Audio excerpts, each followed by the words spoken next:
ang taunang oblation run sa UP ng Alpha Phi Omega Fraternity o APO. Kaya nang lumabas na ang 50 miyembro ng Alpha Phi Omega Fraternity na sumali sa takbo ngayong taon. Hindi na magkamayaw ang lahat.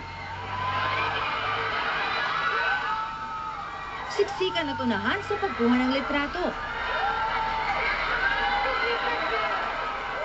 Ayon sa APO, ito na ang pinakamaraming bilang ng mga tumakbo mula ng umpisa ng oblation run noong 1977.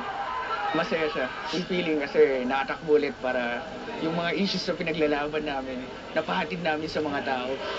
Sa ika-30 taon ng oblation run, hindi lamang ang patuloy na pagtaas ng matrikula ang nilalabanan. Pati ang mga isyong kinakaharap ng Administrasyong Arroyo kanilang tinuligsa. If she would do something good for our country, then we would support her. Pero kung wala, then sayang lang na nag-aral siya sa UP at pinag-aral siya ng eskwela ang ito. Pangako ng APO, hanggang may issue na hindi nasusolusyonan, tuloy ang kanilang pagtakbo.